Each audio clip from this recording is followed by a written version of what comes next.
Class 9th का जो first chapter real numbers है उसका 4th पार्ट मैं लेकर के आया हूँ। इस वीडियोस में हम लोग ये जानेंगे कि इरेशनल नंबर होते क्या हैं, उसका डेसिमल फॉर्म कैसा होता है, उसको नंबर लाइन पे हम लोग किस प्रकार से रिप्रेजेंट कर सकते हैं। उसके बाद हम लोग ये भी जानेंगे कि किसी दो रेशनल नंबर के बीच हम लोग कैसे इरेशनल नंबर को फाइंड करेंगे। इन सभी चीजों के बारे में हम लोग इस वीडियोस में जानेंगे। तो शुरू करते हैं आज का ये वीडियो। सबसे पहले हम लोग डेफिनेशन देखते हैं कि इरेशनल नंबर होते क्या हैं। What is an irrational number? हम लोग कह सकते हैं कि a number which can neither be expressed as a terminating decimal nor as a repeating decimal। कहने का मतलब ऐसा कोई भी नंबर जिसको हम लोग ना तो टर्मिनेटिंग में उसको चेंज कर सकते हैं, यानी कि ऐसा कोई भी नंबर जिसका डेसिमल फॉर्म ना तो टर्मिनेटिंग होता है और ना ही रिपीटिंग होता है। ना तो टर्मिनेटिंग ना ही तो रिपीटिंग, क्योंकि अगर टर्मिनेटिंग होगा तो वो तो रेशनल हो जाएगा, और रिपीटिंग अगर करेंगे, अगर रिपीट अगर होता है तो ये भी हो गया रेशनल नंबर। तो ये रेशनल नंबर ठीक इसका अपोजिट हो गया कि ना तो उसका डेसिमल फॉर्म रिपीटिंग होगा और ना ही उसका डेसिमल फॉर्म टर्मिनेटिंग होगा। ठीक है, कुछ एग्जांपल्स को हम लोग देखते हैं। फॉर एग्जांपल हम लोग बता सकते हैं कि 0.1211211112 इस प्रकार से ये जो हमारा नंबर है यह इरेशनल नंबर है। यहाँ पे हम लोग देख रहे हैं कि यहाँ पे डॉट डॉट डॉट है, यानी कि यहाँ पे ये टर्मिनेटिंग नहीं है, नॉन टर्मिनेटिंग है। और फिर इसके अलावे इसमें रिपीट भी कोई डिजिट नहीं हो रहा है। यहाँ पर वर्ड एक बार है, फिर दो बार, फिर तीन बार, तो इस प्रकार से रिपीट नहीं है। इसको हम लोग रिपीटिंग नहीं बोलेंगे। रिपीटिंग करने का मतलब हो जाता है जैसे 0.2 है तो अगर रेकरिंग है तो 0.2222 इस प्रकार से ये रिपीटिंग हुआ। फिर अदर एग्जांपल हम लेना चाहें रेशनल नंबर का ही रिपीट का, तो 0.23232323 इस प्रकार से इसको हम लोग रिपीट कर सकते हैं, क्योंकि बार बार 2323 ये आ रहा है। जबकि यहाँ पे हम लोग देख रहे हैं 1 2 1 1 2 1 1 1 2 ये रिपीट नहीं है, इसलिए हम लोग इसको नॉट रिपीटिंग बोलते हैं। और ये जो डेसिमल फॉर्म हो गया वो किसका हो गया? इरेशनल नंबर्स का। तो हम लोग ये कह सकते हैं कि इरेशनल नंबर का जो डेसिमल फॉर्म होता है वह ना तो टर्मिनेटिंग होता है और ना ही रिपीटिंग होता है। अब हम लोग सीखेंगे कि इरेशनल नंबर को नंबर लाइन पे हम लोग किस प्रकार से रिप्रेजेंट कर सकते हैं। कुछ अदर एग्जांपल्स भी हम लोग लेते हैं कि हम लोग कैसे पहचानेंगे। अगर डेसिमल फॉर्म में दिया हुआ है तो डेसिमल फॉर्म में हम लोग पहचान सकते हैं कि अगर नॉट रिपीटिंग है तो वो हो गया इरेशनल नंबर। इसके अलावा कुछ और भी रूल्स है जिसके द्वारा हम लोग ये पता कर सकते हैं कि वह रेशनल है या इरेशनल नंबर है। जैसे कि अगर मान लेते हैं कि x अगर कोई नॉट परफेक्ट स्क्वायर, अगर x कोई परफेक्ट स्क्वायर नहीं है। परफेक्ट स्क्वायर हम लोग ने क्लास 1 में पढ़ा था। परफेक्ट स्क्वायर कि जो नंबर किसी नेचुरल नंबर का स्क्वायर होता है तो उसी को हम लोग बोलते हैं परफेक्ट स्क्वायर। जैसे परफेक्ट स्क्वायर में हो गया 1 का स्क्वायर हो गया 1 तो परफेक्ट स्क्वायर हो गया 1, 2 का स्क्वायर हो गया 4 तो परफेक्ट स्क्वायर हो गया 4, फिर 3 का स्क्वायर हो गया 9 हो गया परफेक्ट स्क्वायर। यदि x परफेक्ट स्क्वायर न हो तो रूट x जो होगा वह इरेशनल नंबर होगा। ठीक है, इसका मतलब हो गया कि रूट 2 इरेशनल नंबर होगा। Reason 2 is not a perfect square. Root 3 it is an irrational number because here 3 is not a perfect square। 3 जो है परफेक्ट स्क्वायर नहीं है, इसलिए रूट 3 जो होगा वो क्या होगा? इरेशनल नंबर होगा। अगर बात करें हम लोग रूट 4 को, तो रूट 4 का जो वैल्यू होता है वो 2 का इक्वल हो जाता है, इसलिए यह क्या हो जाएगा? रेशनल हो जाएगा। ठीक है, जबकि यहाँ पे रूट 2 रूट 3 जो एग्जांपल्स हम लोगने लिया यह क्या है? इरेशनल है। क्यों? रीजन हमने बताया था कि यहाँ पे 2 या 3 है, ये परफेक्ट स्क्वायर नहीं है। क्लियर है? फिर और भी कुछ एग्जांपल्स हैं कि x अगर परफेक्ट क्यूब नहीं है, नॉट अ परफेक्ट क्यूब,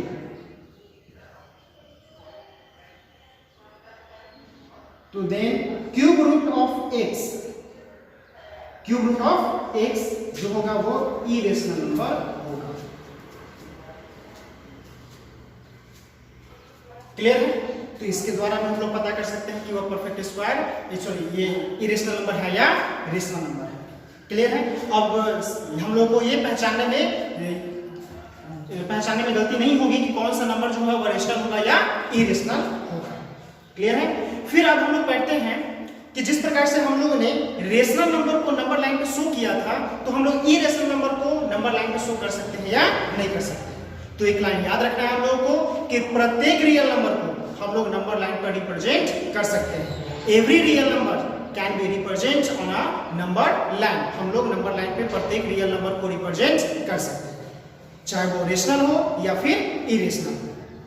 तो रेशनल हम लोगों ने किया था, रेशनल नंबर को हम लोग नंबर लाइन पे रिप्रेजेंट किया था। आज हम लोग इरेशनल नंबर को नंबर लाइन पे रिप्रेजेंट करना सीखते हैं।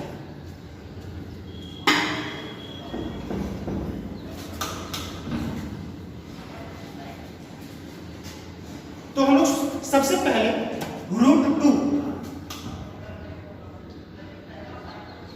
को हम लोग शो करते हैं नंबर लाइन। ठीक है? तो इसका कुछ स्टेप्स हम लोग देखते हैं कि क्या क्या स्टेप्स होगा जिसके द्वारा हम लोग नंबर लाइन पे इरेशनल नंबर को रिप्रेजेंट कर सकते हैं। ठीक है?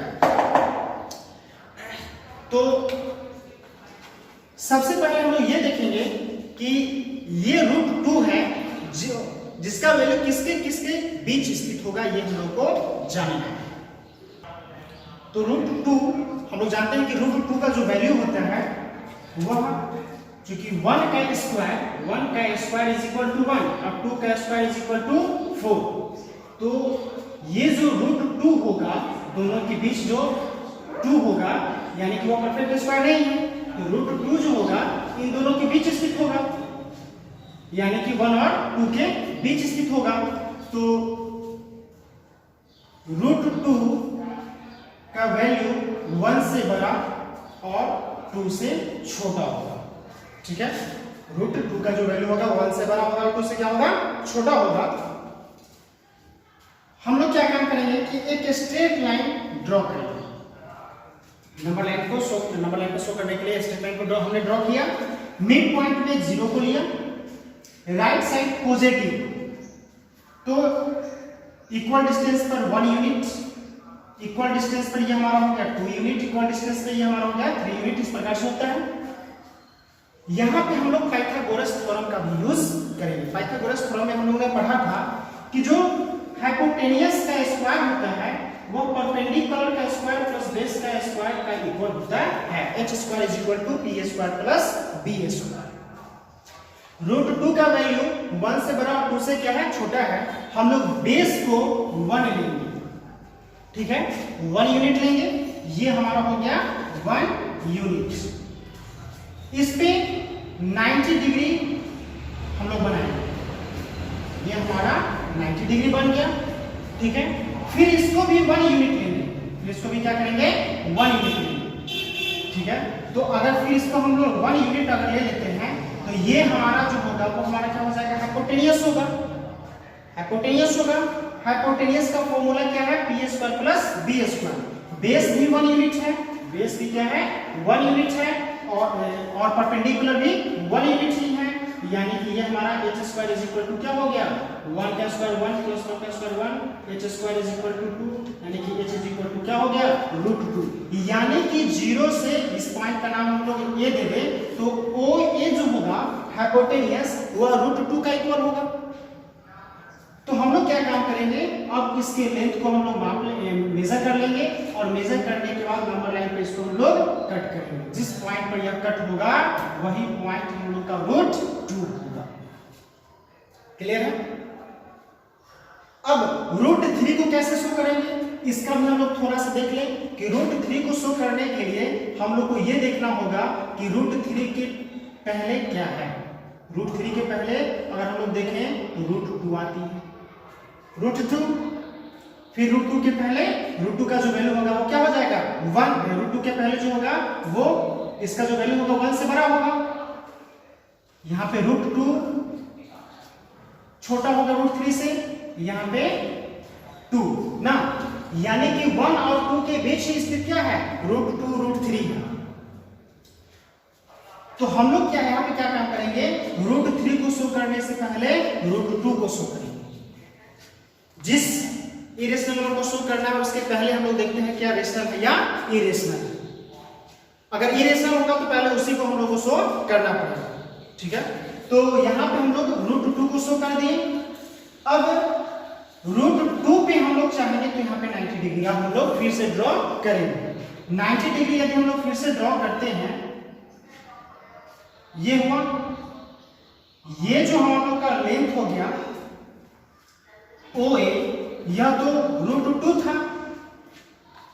यहां पे OA का जितना लेंथ था उतना ही लेंथ OB का है, OB √2 हुआ।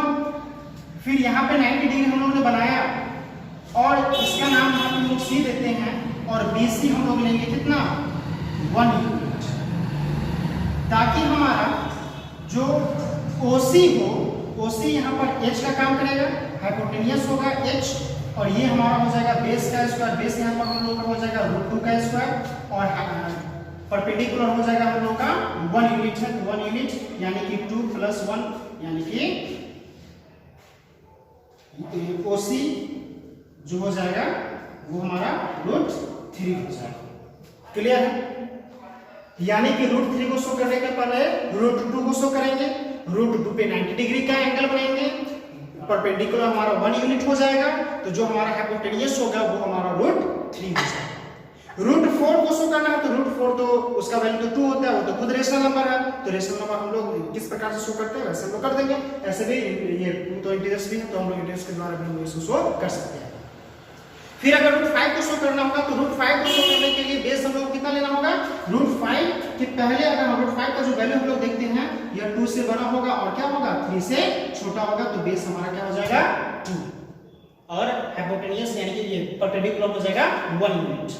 √6 को अगर शो करना है तो इसके पहले √5 को शो करना होगा, फिर √6 को हम लोग शो कर सकते हैं। ये हमारा बेस का काम कर जाएगा और परपेंडिकुलर हमारा 1 यूनिट हो जाएगा, इससे हम लोग √6 को शो कर सकते हैं। इस प्रकार से हम लोग किसी नंबर लाइन पर इरेशनल नंबर को शो करते हैं। अब यदि हम लोग को शो करना है √4.3, तो याद रखिएगा कि अगर कोई डेसिमल वाले नंबर है, इरेशनल नंबर है वो, तो उसको शो करने के लिए एक अलग मेथड है, एक अलग रूल्स है जिसको हम लोग अभी देखते हैं।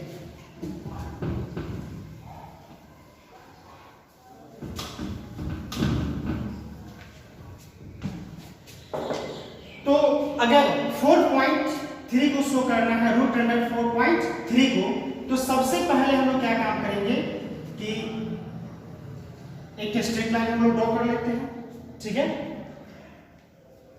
अब यहां पे क्या है 0 है, 4.3 है, तो 4.3 यूनिट हम लोग पहले कट कर लेंगे, ठीक है। ये हमारा हो गया 4.3 यूनिट, ठीक है।